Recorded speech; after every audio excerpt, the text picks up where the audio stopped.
Apareceu uma trinca na sua viga de concreto ali, em vão livre, na sua obra. Quais preocupações você precisa se atentar? Você sabia que o concreto, ele vai te avisar antes de entrar em colapso? Canal Engenharia na Prática. Pessoal do canal Engenharia na Prática, seja muito bem-vindo ao seu canal Engenharia na Prática. Eu sou o engenheiro civil Elberamo Fernandes e hoje um vídeo mais que importante. Eu vou ensinar você aquela viga de concreto que você fez lá, a concretagem, algumas situações com relação ao concreto fraco, a falta de aço, ao excesso de aço. Você sabia que o concreto, ele te avisa, e você vai entender que aviso é esse. Isso, se a sua viga estiver com problema, o concreto, ele vai começar a te avisar e você vai entender como isso acontece. Quando eu digo que o concreto vai lhe avisar, é aquela situação, entenda bem isso, aquela situação de você olhar para uma viga. Você tem lá uma viga em vão livre, você não tem parede embaixo. É a mesma situação, mas quando não tem parede embaixo, claro, fica mais fácil a visualização. Você vai olhar para a sua viga e você vai começar a perceber fissuras ali na parte de baixo, ou uma trinca maior, ou trincas nos apoios. Então é aquela situação que você olha hoje assim, apareceu uma trinca. Dali, por exemplo, 2, 3 dias, parece que essa trinca aumentou e apareceram outras. Você vai observando. Uma semana, 2 semanas, às vezes pode chegar a um mês, às vezes não. Aquela trinca aumentou, tinha lá alguns milímetros e está aumentando.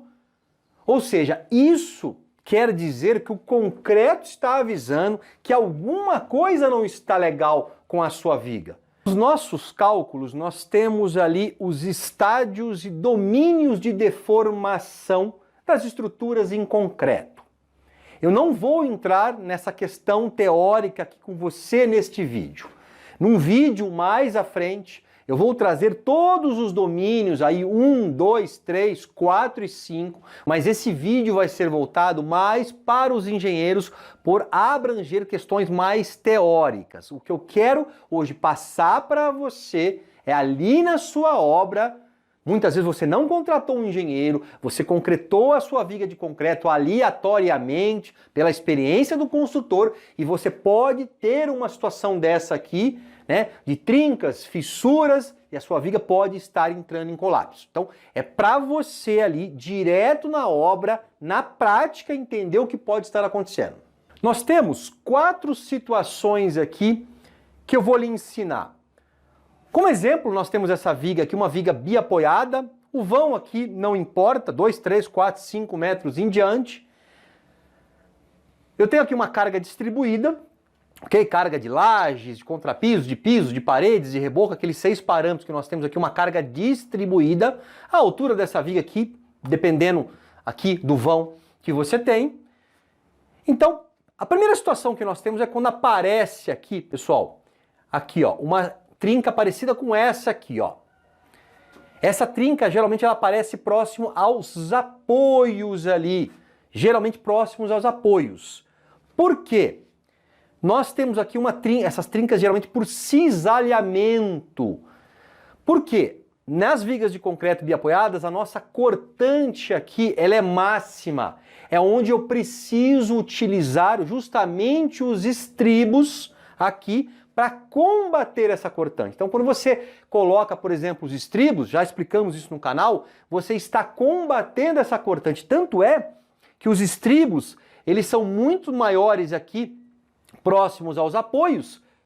No meio aqui, por exemplo, não precisaria ter estribos aqui, porque a cortante é 0.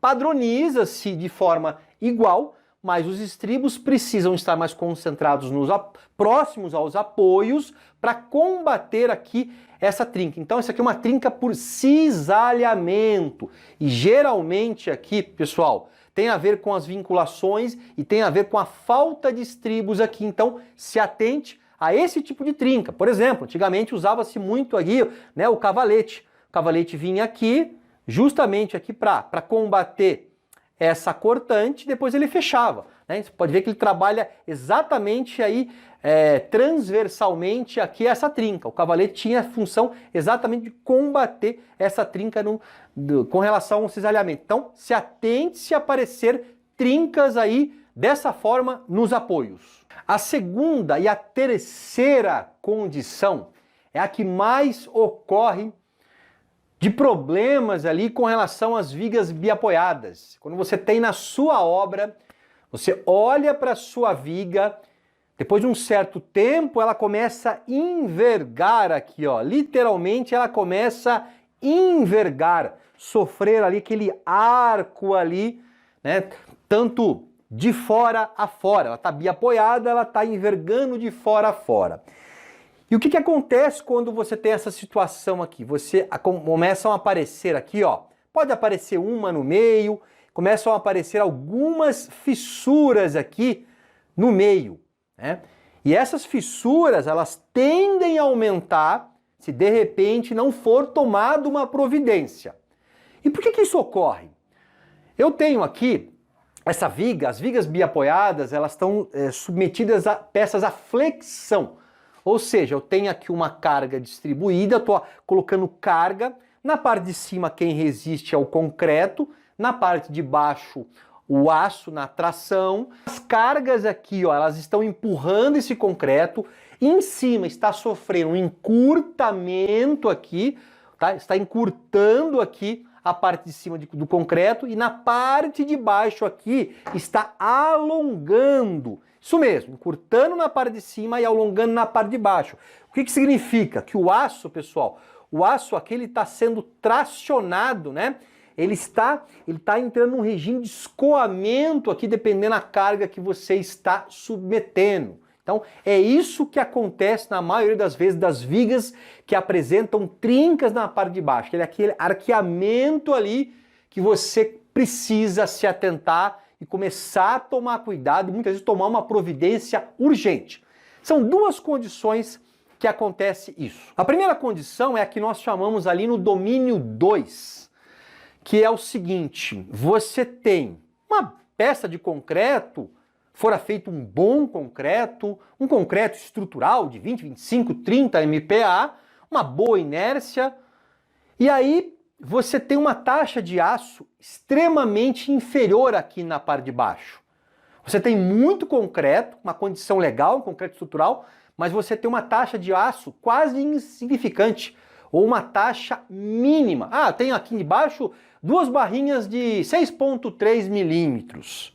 Bom, acontece que as cargas podem começar a aumentar, você pode começar a colocar mais cargas, e aí vai começar a sofrer aqui esse arco, porque o aço aqui na parte de baixo, ele vai começar a escoar, e vai escoar demasiadamente, atingindo os 10% para 1000. O concreto aqui, pessoal, está tranquilo. O concreto está com folga.